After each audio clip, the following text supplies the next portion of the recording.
So I'm Scott, this is Sue, obviously. Hello.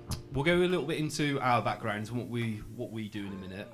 This is no trick question, so just answer as honest as you can. I just want to see where, because I do this at every masterclass. Can you put your hands up if you've listened to a brand new album by a new artist that you haven't heard of from start to finish in the last 6 months? Not one person's put their hand up. So Luke at the back, yeah.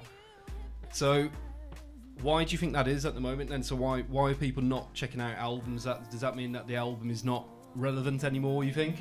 There's no theme to them. Yeah. And it's all generic. Right. All generic music. It's well produced, but it's not hitting. If you listen to 70s stuff, they've got a theme. They've got a point to say, I suppose. It's still staggering to me that that's the ultimate goal though. Still for an artist, they'll still say they want an album deal. They want to be signed up by a label to record albums, but no one seems to be listening to albums at the moment. How do you guys actually listen to music then? So can you put your hands up? Well, we'll do it like this here. Can you put your hands up if you pay for a premium service, be it Spotify, Apple Music, something like that? You pay £10 a month, you get unlimited music.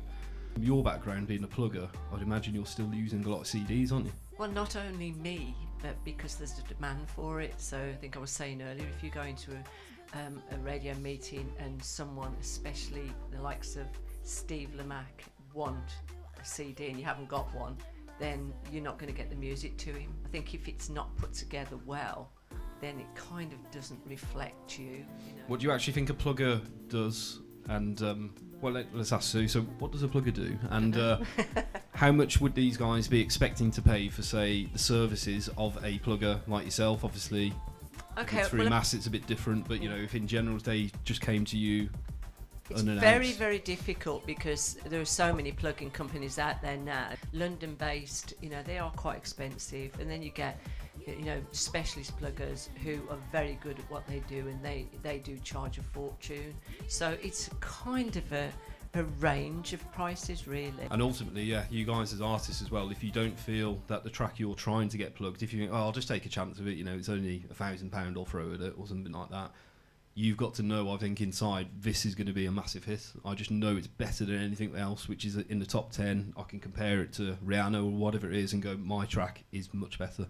That's at the point that you should probably look at hiring a plugger. If you can't say that to yourselves, then don't do it. Sync is an industry term which basically means synchronisation.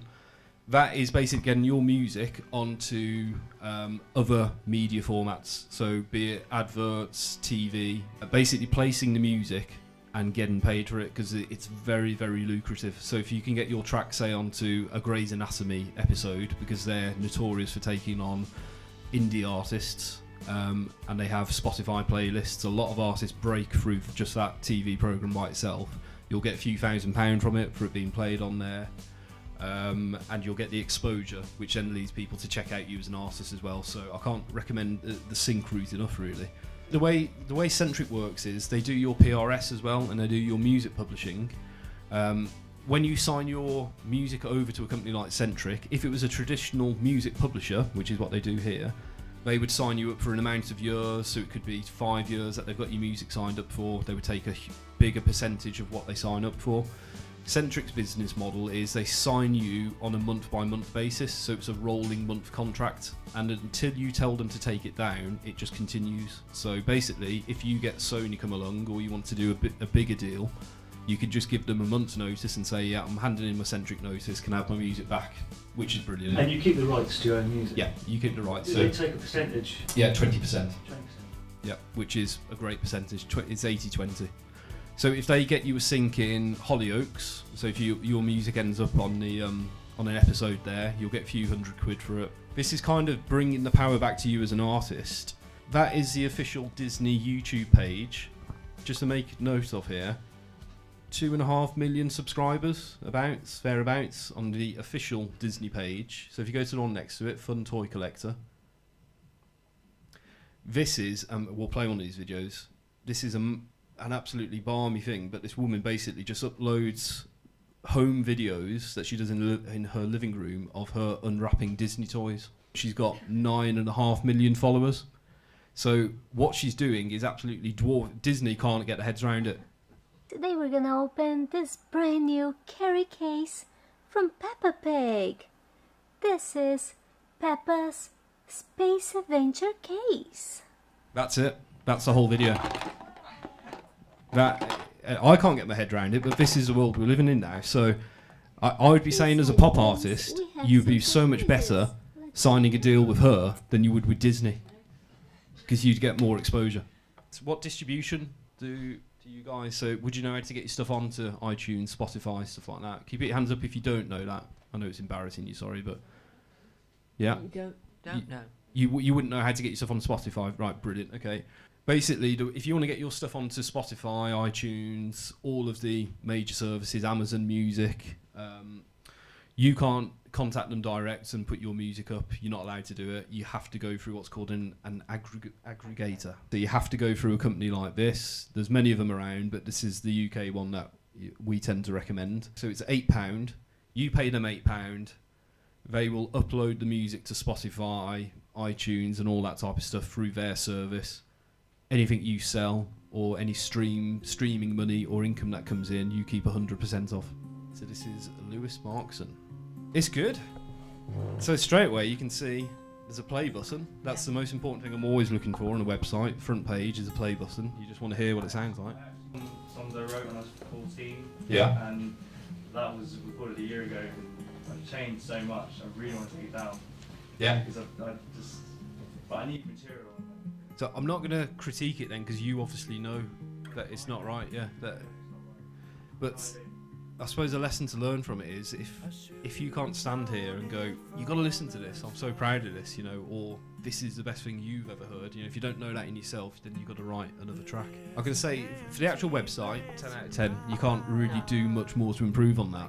The website looks great, so you got that right. Let's just have a quick look at your links to Facebook then, things like that. This is a good test over, Andy, because you'll probably be the first one to say it's not your area, is it? You found that straight away. That's perfect though, you've done everything consistently, so the website follows onto the Facebook page. I kind of wish you hadn't done all this, because I can't pick anything apart now. Can I give you very first impressions? The shot doesn't look like you're a music artist. It kind of looks a bit like a catalogue modelling pose. Or actor. So there's kind of a thing in the industry where it's not right, but there's always like I think there's a thing where people have a little bit against actors in some way, because actors, they want to do music. Come on, you're an actor, you know, and you don't want to just straight away put people off going, okay, there's another actor trying to be a musician. So you've got to get a copy of Classic Rock magazine. Every single journalist which is in there, add them on Twitter. Where's your music? Is there anything? There isn't, because the co-writer, like I said, I've only got one track at the moment, but the co-writer didn't want to put it onto sort of all the platforms. Oh, I like your branding straight away. Tonic music for TV, film and online media. This is everything I'm looking for there. I like the name as well, Tonic Music. That's really cool, well produced. I get what you're doing straight away. I can hear that on some young clothing brand or being used for something like that on American TV. I would say that when you're sending stuff out to publishers, you've been really specific there by using the term Emma. So it's straight away, they can't use it if the character's not called Emma, can they? I'm actually signing this as an instrumental now. Yeah, it's ongoing at the moment, but we're changing it slightly. I just wanted to see what you made of it as a pop song, really. As a pop song, yeah, it's good. that it's too niche, obviously, Emma. Yeah, if you ever, I mean, this is advice for everyone, if you're ever trying to get work in sync, it's just think of like the terms like Walking on Sunshine, something like that, you know. That is such an over-sync track, because how many scenes could you put Walking on Sunshine to, you know, where someone's at a happy scene or something like that? Generic, so I kind of that was when I was just writing, really, so yeah. Not in sync. Yeah. But yeah, good little indie track though. You can pen a good pop song. So, you ever looking for artists to sing on your tracks?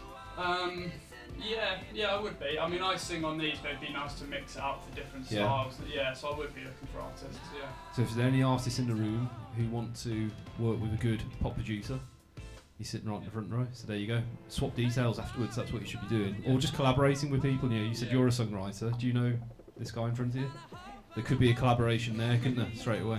Yeah, it's good though. Yeah, I can see. I like the branding you've done at the top as well. The only other thing I would say potentially is if I was a publisher or a music supervisor, I'd want to see how you'd worked it to a visual as well. Oh, Emma, Emma.